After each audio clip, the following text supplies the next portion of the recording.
Assalamualaikum warahmatullahi wabarakatuh. Perkenalkan, nama saya Fahmi Saroh, NPM 17140067, Prodi PGSD. Kali ini saya akan menjelaskan tentang pengaruh COVID-19 terhadap pendidikan di Indonesia. Apa sih pengaruh COVID-19 ini terhadap pendidikan? Ya, kita ketahui ya, COVID-19 adalah sebuah virus yang dapat menjangkit ataupun menyebar ke beberapa orang apabila terjadi kerumunan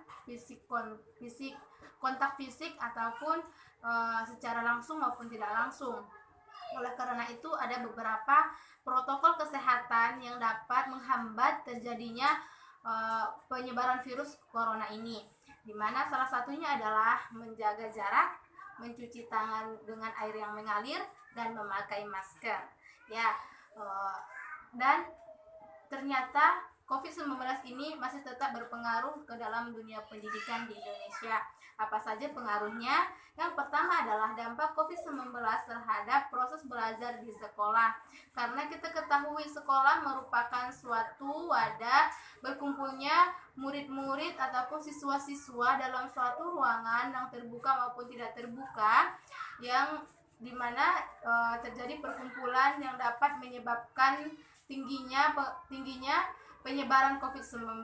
Oleh karena itu, Menteri Pendidikan dan Kebudayaan Nadiem Makarim pada Selasa kemarin 24 Maret 2020 mengeluarkan surat edaran nomor 4 tahun 2020 tentang pelaksanaan kebijakan pendidikan dalam masa darurat penyebaran virus corona.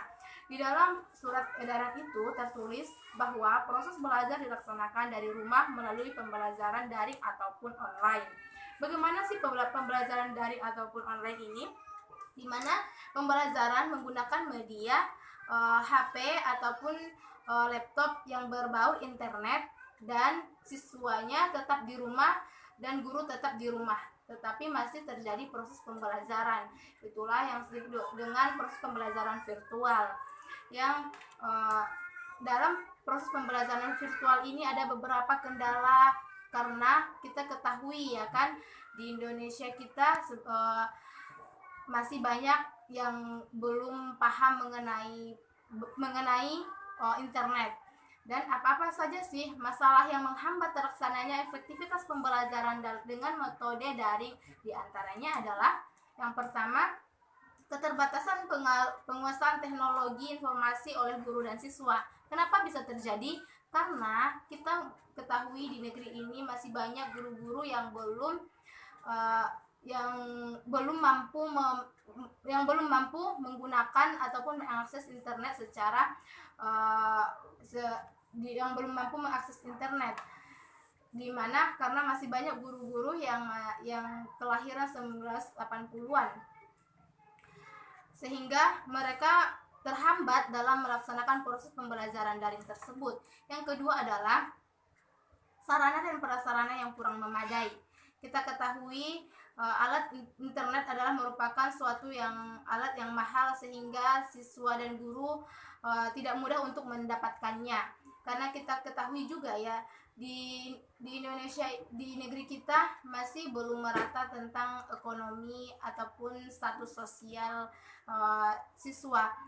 Apalagi saya sebagai anak desa, saya melihat langsung apa yang terjadi dalam dunia pendidikan, karena saat ini saya juga sedang melaksanakan PPL, di mana siswa-siswa itu masih dan kebanyakan besar belum menggunakan HP, sehingga untuk menerapkan daring itu sangat sulit. Yang ketiga adalah akses internet yang terbatas, di mana kita ketahui masih banyak pelosok-pelosok negeri yang belum merata tentang jaringan internet, di mana di beberapa daerah yang benar-benar tidak ada jaringan, sehingga untuk menggunakan internet sangat tidak memungkinkan sekali.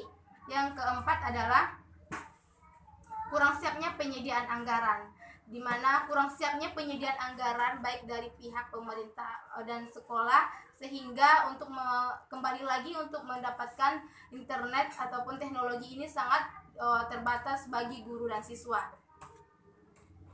Selanjutnya, dampak pandemi COVID-19 terhadap semangat belajar siswa. Ya, saya sebagai mahasiswa juga merasakan hal tersebut. Jadi apa sih dampak COVID ini terhadap semangat belajar siswa? Ada beberapa item yang saya paparkan di sini. Yang pertama, menurunnya semangat belajar siswa karena banyaknya penugasan dan kurangnya penjelasan dari pihak guru. Ya, kenapa bisa terjadi? Kembali lagi karena kurangnya pemahaman tentang penggunaan media ini, sehingga guru dan siswa kurang terjadi interaksi, sehingga siswa benar-benar kurang memahami pembelajaran tersebut. Yang kedua adalah siswa mudah bosan dan jenuh karena sistem pembelajarannya yang virtual. Ya, berbeda sekali dengan pembelajaran di sekolah tatap muka, kita bisa berinteraksi tanya jawab secara leluasa. Sedangkan pembelajaran yang online ini ataupun virtual sangat mempengaruhi, sehingga siswa ketika mau bertanya suka segan, ketika diberikan tugas ada yang kurang memahami, sehingga dia membuat jawabannya asal-asalan, dan siswa itu benar-benar merasa bosan karena tidak adanya interaksi secara nyata.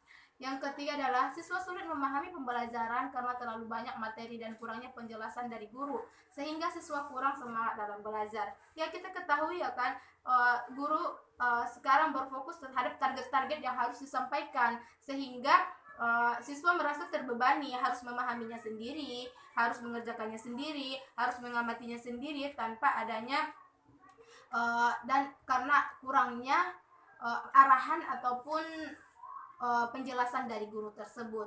Yang keempat, dikarenakan sekolah tatap muka dibatasi hanya 1-2 kali pertemuan dalam seminggu, siswa jadi malas belajar.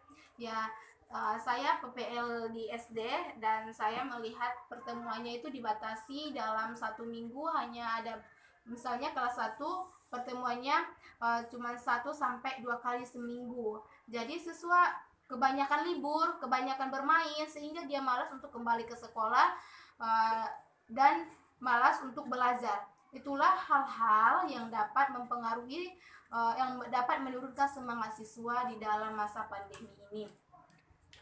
Yang selanjutnya adalah kerugian siswa pada proses penilaian. Ternyata di COVID-19 siswa pada proses penilaian.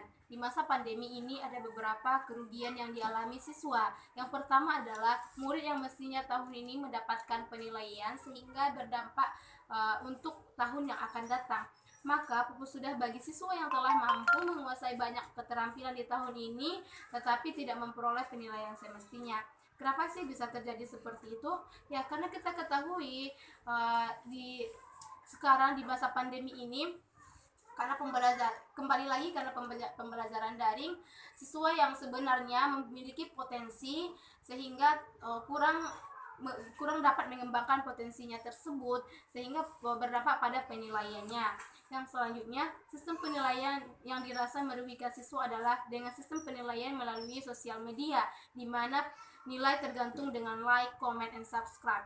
Ya, ini merupakan mungkin poin yang sangat berpengaruh ya, karena kita ketahui ada sebagian orang yang tidak eksis di dunia maya, sehingga untuk mendapatkan like, comment, dan subscribe itu tidak mudah baginya. Dan ada sebagian lagi yang kurang mempunyai potensi untuk dalam pembelajaran tersebut, tetapi karena mempunyai sosial media yang cukup bagus sehingga dia memperoleh nilai yang baik juga. Selanjutnya, siswa yang daerahnya susah akan jaringan merasa dirugikan jika adanya pengiriman tugas, ditambah lagi dengan adanya deadline yang dimana kendala yang tidak diduga-duga seperti misalnya mati lampu dan mati jaringan. Itu merupakan kendala yang sering kita alami ya kan, karena di berbagai daerah di negeri kita ini ada belum meratanya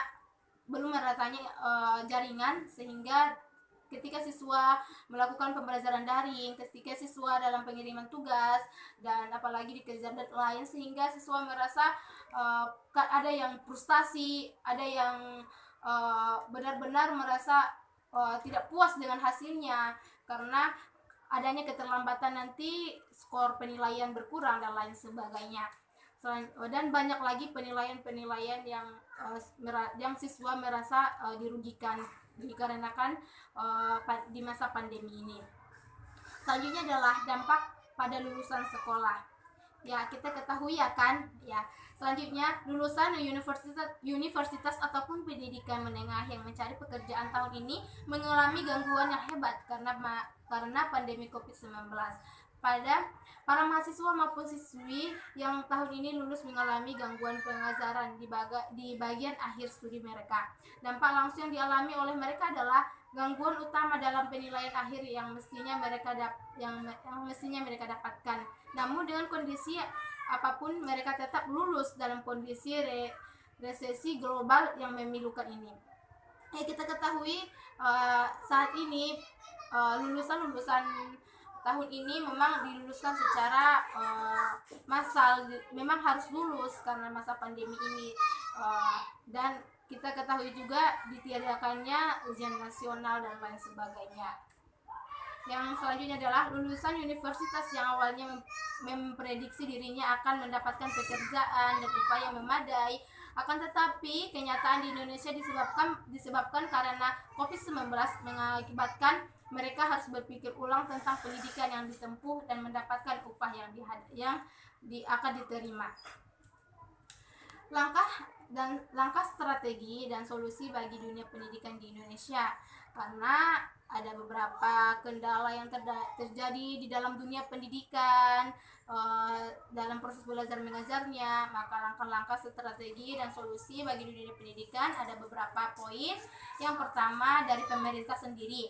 Instruksi Presiden nomor 4 tahun 2020 tentang refocusing kegiatan, relokasi anggaran serta pengadaan barang dan jasa dalam rangka percepatan penanganan COVID-19 harus segera dilaksanakan. Yang kedua, guru.